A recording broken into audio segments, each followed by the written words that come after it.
Blackstone Audio presents At the Bottom of Everything by Ben Dolnick. This book is read by Chris Patton. For my grandmother, and for Elise. Here is the real core of the religious problem. Help! Help! William James. 1. I've noticed that whenever I tell the story of going to look for Thomas, all it takes is a couple of beers, like quarters into a jukebox. At some point, whoever I'm talking to will say two things. 1, you're such a good friend. And 2, how could you just pick up and leave like that? I was nothing like a good friend, and I could only pick up and leave like that because the thing I was picking up and leaving was no longer in any recognizable sense a life. But I don't say this. My conversation self, the one I send out to bars and parties and weddings, is a half-truth spouting machine.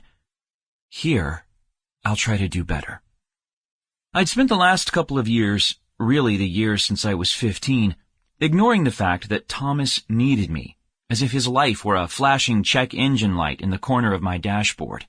I'd let emails from his mom pile up so long that it would have been worse, I convinced myself, to respond that late than just not to respond at all. I'd become an expert at changing the subject whenever his name came up. Did you ever think he'd drop out of school? Did you hear he was in the hospital? What's he doing in India?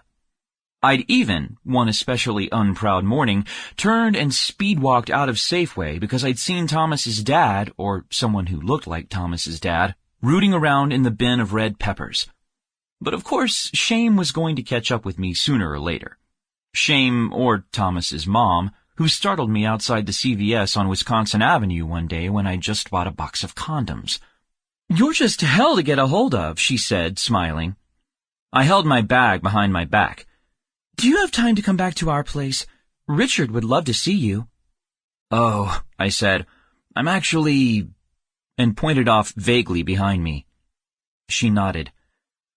"You know, Thomas talks about you as much as anybody," she said.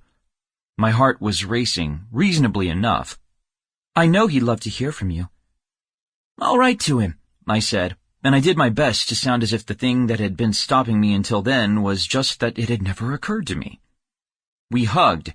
This took some ginger CVS bag maneuvering on my part, and promised to see each other soon. "Send your mother our love," she called out as she got into her car. Sample complete. Ready to continue?